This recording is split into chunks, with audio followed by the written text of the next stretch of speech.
Hello everyone, welcome to learning bridge. আজ আমি তোমাদের ক্লাস 5 উইংস বুকসের 60 পেজ থেকে শুরু করব। 60 পেজে কি আছে দেখো, examples of principal and auxiliary verbs.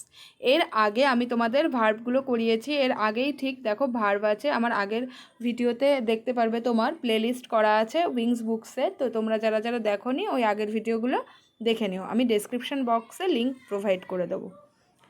তো ভার্ব তোমাদের যাদের মনে আছে আমি একবার বলে দিই। ভার্ব বলতে কি, নাউনের যে অ্যাকশান, নাউন বা প্রোনাউন। নাউন মানে কি, সাবজেক্ট, যে যার সম্পর্কে কিছু বলা হচ্ছে তার যে অ্যাকশান অর্থাৎ কাজ, সে যে কাজটা করছে তার দ্বারা যে কাজটা সম্পূর্ণ হচ্ছে, যে ক্রিয়াটা, সেটাকেই বলে ভার্ব। ঠিক আছে, আমি আবার ছোট্ট করে একটু বলে দিলাম। তাহলে আমরা ভার্ব জানলাম। ভার্ব মানে কি, ক্রিয়া।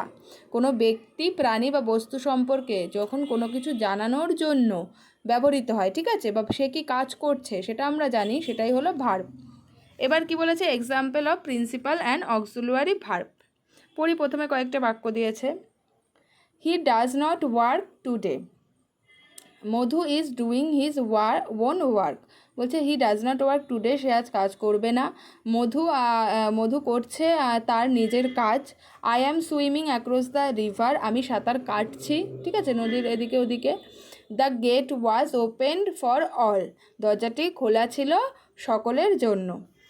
এখানে কি বলেছে দেখো, in the অ্যাভো four sentence does সবসময় কি, হি হি হি মানে কি, সে, তার সম্পর্কে কথা বলছে, এটা সাবজেক্ট। সাবজেক্টের পরেই ভার্বটা বসে। হ্যাঁ, কি জানলাম, সাবজেক্টের পরে ভার্ব বসে। তাহলে এক্ষেত্রে ডাজ, তারপর মধু ইজ, আই অ্যাম,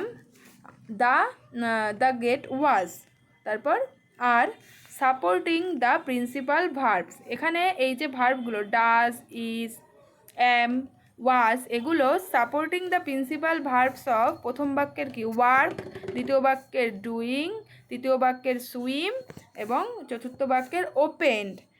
ঠিক আছে, এই বাক্যগুলোকে সাপোর্ট করছে। ঠিক আছে, এগুলোকে বলে প্রিন্সিপাল ভার্ব। আর ডাজ, ইজ, অ্যাম, ওয়াজ, আর এ কটাকে বলা হয় অক্সিলিয়ারি ভার্ব। হ্যাঁ, তাহলে কি বলেছে দেখো, প্রিন্সিপাল ভার্ব অর্থাৎ মূল ভার্ব, ঠিক আছে, যেগুলো কি ওয়ার্ক, ডুইং, সুইম, ওপেন, যাকে সাহায্য করছে কি, am, is, are, was, were, does, এগুলোকে বলা হয় সাহায্যকারী ভার্ব বা অক্সিলিয়ারি ভার্ব। তাহলে আমরা দুরকম ভার্ব জানলাম, এটা হলো প্রিন্সিপাল ভার্ব বা প্রধান ভার্ব, ঠিক আছে, মূল ভার্ব, আর একটা হলো অক্সিলিয়ারি ভার্ব বা সাহায্যকারী ভার্ব। ভার্ব হলো কি, একটা পার্টস অফ স্পিচের অংশ। তোমরা যখন পার্টস অফ স্পিচ পড়েছো তখন পড়েছো আটটা পার্টস অফ স্পিচ আছে, noun, pronoun, adjective, verb, adverb, preposition, conjunction, interjection, তাই তো। তার মধ্যে ভার্বটা কি হলো, একটি পার্টস অফ স্পিচ, মানে বাক্যের একটি অংশ। এই ভার্বটা হলো কি, টু ডু এনি ওয়ার্ক, আমরা যে কোনো কাজ করি তাই হলো ভার্ব। বারবার আমি বলছি, আমরা যেটা কাজ করছি, বাক্যের মধ্যে যে শব্দটির দ্বারা কাজ করা বোঝাচ্ছে, ক্রিয়া বোঝাচ্ছে, সেটাই হলো ভার্ব। তার মধ্যে দুটো ভার্ব পেলাম, একটা কি প্রিন্সিপাল ভার্ব অর্থাৎ মূল ভার্ব, একটা হলো সাহায্যকারী ভার্ব বা অক্সিলিয়ারি ভার্ব। এরপর দেখো পরের পৃষ্ঠায় চলে এসো। কয়েকটা উদাহরণ দিয়েছে দেখো, রাইজ মানে ওঠা, ওয়াক মানে হাঁটা, দেখো প্রত্যেকটাই কোনো একটা কাজ, মানে শরীরের কাজ বোঝাচ্ছে। রিড মানে বই পড়া, রাইট লেখা, ওয়াশ মানে ধোয়া, ইট খাওয়া, খেতেও তো আমাদের কষ্ট হয় না। প্লে, রিটার্ন, স্লিপ ঘুমানোও কিন্তু একটা কাজ, ড্রিম, ইটসেট্রা, এগুলো দেখো প্রত্যেকটা শব্দের দ্বারা কোনো একটা ক্রিয়া বোঝাচ্ছে, ক্রিয়া করা। আমরা প্রত্যেকটা সময় কিছু না কিছু একটা কাজ করি, এটার দ্বারা প্রত্যেকটা ক্রিয়া বোঝাচ্ছে। বলছে ভার্ব সাধারণত দুই প্রকার, একটা আমি বললাম একটু আগে, প্রিন্সিপাল ভার্ব বা প্রধান ভার্ব, অক্সিলিয়ারি ভার্ব বা সাহায্যকারী ভার্ব। ভার্ব প্রধানত দুই প্রকার, প্রিন্সিপাল ভার্ব আর অক্সিলিয়ারি ভার্ব। এবার প্রিন্সিপাল ভার্ব সম্পর্কে কি বলেছে একটু দেখে নিই। The verb that is use independently without the help of any other verb is called the principal verb. মানে প্রিন্সিপাল ভার্ব যে কিনা সরাসরি কোনো ভার্ব ছাড়াই, সাহায্য ভার্ব ছাড়াই কাজ করতে পারে, তাকে আমরা মূল ভার্ব বলি। হ্যাঁ, আর অক্সিলিয়ারি ভার্ব কী হবে, যে হলো সাহায্যকারী ভার্ব বা সাহায্যকারী ক্রিয়া। অক্সিলিয়ারি ভার্ব অন্য ভার্বকে তার অর্থ প্রকাশ করতে সাহায্য করে। অক্সিলিয়ারি ভার্ব সে কী করে, অন্য ভার্বের অর্থ প্রকাশ করতে সাহায্য করে। ঠিক আছে, তাহলে আমরা দুটো ভার্ব জানলাম, প্রিন্সিপাল ভার্ব আর অক্সিলারি ভার্ব। ইন ডিটেলসে আমরা আবার পরে জানবো। এখানে কিছুটা জানলে অক্সিলারি ভার্ব কোনগুলো, অ্যামিজ আর ওয়াজ ওয়ার যেগুলো, আর মূল ভার্ব আবার ডিটেলসে আছে পরে, তখন আমি তোমাদের করিয়ে দেবো। তো দেখো এখানে কয়েকটা ভার্ব দিয়ে দিয়েছে, ঠিক আছে, কয়েকটা ভার্বদের পাস্ট ফর্ম ও ফিউচার ফর্মও দিয়ে দিয়েছে। ভার্বগুলো প্রেজেন্ট মানে কি বর্তমান কাল, পাস্টে আমি সেটা কি বলবো অতীতকালে, আর ফিউচার মানে ভবিষ্যৎকালে সেই ভার্বটাকে কেমনভাবে ব্যবহার করব সেটা দিয়ে দিয়েছে। প্রথমেই কি আছে আক্স, আর পাস্টটা যদি আমি বলি যে আমি জিজ্ঞাসা করেছিলাম তাহলে কি হয়ে যাবে আক্সড ইডি, আর ফিউচারে আমি জিজ্ঞাসা করব যদি বলি তাহলে কি উইল বা শ্যাল আক্স। প্লে প্লেইড, উইল বা shall play, put put, will shall দিয়ে পুট, মানে ফিউচারে কোনো বাক্য করার ক্ষেত্রে আমরা কি করব শ্যাল উইলের ব্যবহার করব। দেখো এইভাবে প্রত্যেকটা দিয়ে দিয়েছে। Walk walked, shall will shall walked, Singh স্যাং, look looked, ঠিক আছে, তোমরা এগুলো একটু দেখে নিও। এরপর পরের পেজে দেখো use of some common preposition by means of a diagram. নিচে কয়েকটা প্রিপোজিশন দিয়েছে, ঠিক আছে। প্রিপোজিশন অফ প্লেস, এই নিচে দেখো প্রিপোজিশন অফ প্লেস দিয়েছে, কোনো স্থান নির্দেশক প্রিপোজিশন, মানে কোনো স্থান বোঝালে আমরা কি প্রিপোজিশন ব্যবহার করি সেই হিসাবে দিয়েছে। হ্যাঁ, প্রথমেই কী আছে দেখো, একটা আয়তক্ষেত্রের মতো রয়েছে পিঙ্ক কালারে, তার উপরে একটা বল রয়েছে। The ball is on the box, বলছে কি বলটি বক্সের উপরে, তাহলে বক্সের উপরে যখন বল থাকবে এরকমভাবে, তাহলে আমরা কি ব্যবহার করব অন। এবার দেখো পরের ছবিতে 2 নম্বর ছবিতে দ্য বল ইজ ইন বা ইনসাইড দ্য বক্স, বক্সের এরকম ভিতরে যখন থাকবে তখন আমরা কি লিখব ইনসাইড বা ইন, বোঝা গেল তাহলে। এরপর দেখো তারপরে কি আছে দেখো the ball is goes into the box, ঠিক আছে। আর এবার ধরো কোনো কিছু দেখো একটা তীর চিহ্ন দেওয়া আছে, দেখে মনে হচ্ছে বাইরে থেকে ভিতরে ঢুকলো। কোনো কিছু যখন বাইরে থেকে ভিতরে আসা বোঝায় তখন সেটাকে বসে into, the ball goes into the box, ঠিক আছে। তাহলে আমরা জেনে গেলাম কখন ইন আর কখন ইনটু বসবে। কোনো কিছুর ভিতরে রয়েছে সেক্ষেত্রে বসবে ইন, আর বাইরে থেকে ভিতরে গেছে এরকম বোঝালে সেক্ষেত্রে বসবে ইনটু। তারপর কি আছে দেখো পাশে আছে the ball is beside the box, তাহলে পাশে থাকলে কি বিসাইড বসবে। তারপর কি the ball is under the box, আর নিচে থাকলে আন্ডার বোঝাবে। তাহলে আমরা স্থানবাচক প্রিপোজিশনগুলো কিছু জানলাম এই পেজে। অন মানে উপরে, ইন বা ইনসাইড অর্থাৎ ভিতরে, বাইরে থেকে ভিতরে যাওয়া বোঝালে কি ইনটু, পাশে থাকলে বিসাইড, নিচে থাকলে under. The ball is thrown over the box, এইবার দেখো বলটা দেখো ঠেকিয়ে মানে স্পর্শ করে নেই বক্সের সাথে, হ্যাঁ বক্সের সাথে কিন্তু স্পর্শ করে নেই। তাহলে কোনো কিছু একটু উপরে যদি থাকে, বেশি উপরে না একটু উপরে যখন থাকে কিন্তু স্পর্শ করবে না, তখন আমরা ওভার ব্যবহার করব। বেশি উপরে না, বক্সের যদি উপরে থাকে তখন অন, আর স্পর্শ না করে যদি একটু উপরে থাকে তখন আমরা কি প্রিপোজিশন ব্যবহার করব ওভার। তারপর কি আছে বক্সের মাঝে দেখো আছে, তাহলে এক্ষেত্রে আমরা বিটুইন ব্যবহার করব। The ball is between the two boxes, মানে বলটা হয় দুটো বক্সের ভেতরে, ঠিক আছে। তাহলে বিটুইন মানে কি দুটো জিনিসের মধ্যে যেটা থাকবে সেক্ষেত্রে আমরা বিটুইন ব্যবহার করব। এরপর the sun is above us, above কখন ব্যবহার করব, কোনো কিছু যখন অনেক উঁচুতে থাকবে তখন আমরা অ্যাবোভ ব্যবহার করব। তাহলে আমরা আজকে জানলাম অন কোথায় বসে, ইনসাইড বা into, beside, under, over, between, above, এতগুলো প্রিপোজিশন সম্পর্কে আজকে আমরা জেনে গেলাম। হ্যাঁ, অন মানে ওপরে, ওভার মানে কি একটু উপরে যেটা স্পর্শ করে থাকবে না, আর অ্যাবোভ অর্থাৎ অনেকটা ওপরে বোঝাতে অ্যাবোভ ব্যবহার করি।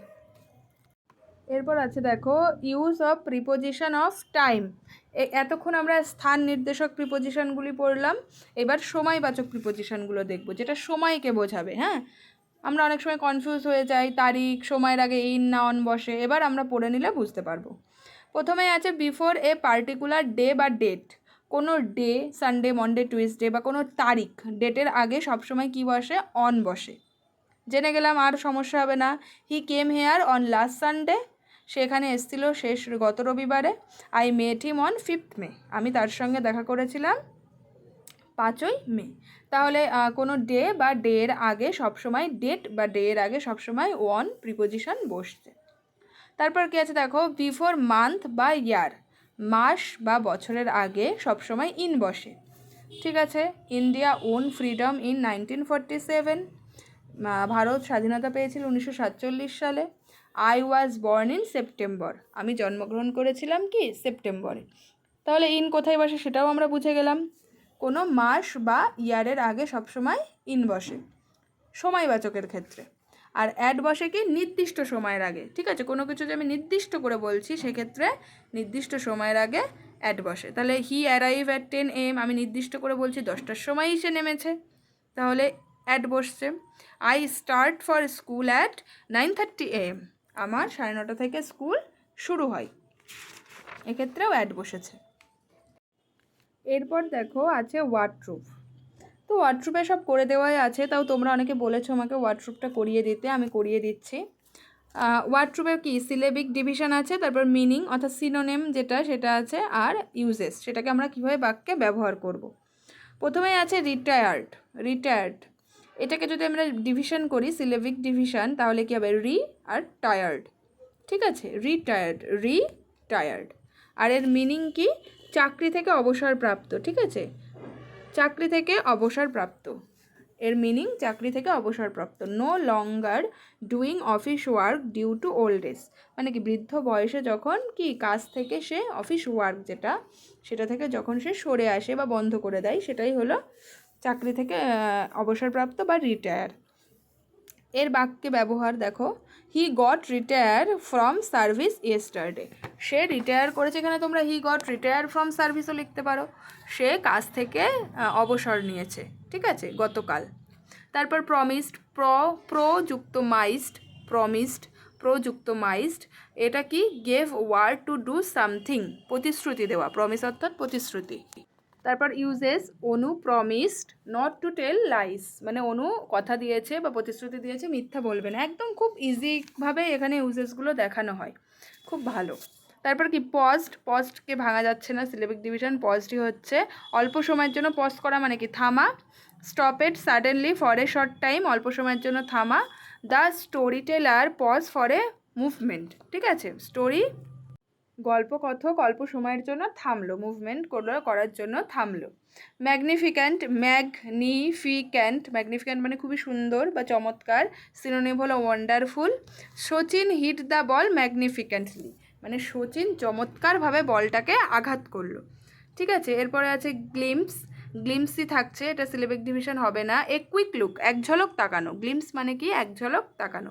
I had a quick glimpse of the rising sun, এখানে তুমি যা খুশি লিখতে পারো, I had a quick glimpse of the বলে তোমার যেটা পছন্দ লিখতে পারো।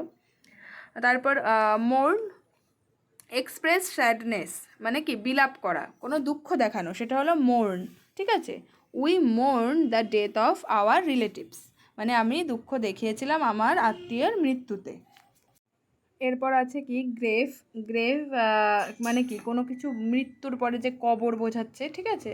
এ hole dug to bury a dead body under the গ্রাউন্ডের নিচে ডেড বডি পোতার জন্য যে গর্ত, সেটা হলো গ্রেভ, কবর। People put the dead in the grave, এটা একদমই সহজ দিয়েছে, বলছে কি মানুষেরা বডি রাখে কি গ্রেভের মধ্যে, ইন দ্য গ্রেভে কবরের মধ্যে। এম্পেরর, ঠিক আছে, সম্রাট, যেটা রুলারও হয়। এখানে কী হবে, আকবর ওয়াজ এ গ্রেট এম্পেরর, একদম ইজি একটা ইউজেস দিয়েছে, আকবর ওয়াজ এ গ্রেট এম্পেরর, আকবর হয় একজন বিখ্যাত শাসক। বিলাভড মানে কি, যেটা প্রিয়জন, প্রেমিক যেটাকে বলে, খুব প্রিয়জন, one who is dearly loved. Mumtaz was the beloved wife of Shahjahan, Mumtaz হয় শাহজাহানের খুব প্রিয় একজন ওয়াইফ বা ভালোবাসার ওয়াইফ, প্রেমিক। তো তোমাদের আজকে এই অবধি শেষ করছি, নেক্সট ভিডিওতে আমি নেক্সট অ্যাক্টিভিটিগুলো করিয়ে দেব। তো আমি তো তোমাদের ইন ডিটেলসে বুঝিয়ে করিয়ে দিলাম, তো যারা ভালো লাগলে একটা লাইক করে দিও, আর চ্যানেলে নতুন হলে সাবস্ক্রাইব করে দিও, আর যেখানে যেখানে অসুবিধা হচ্ছে সেটা আমাকে জানিও কমেন্টের মাধ্যমে।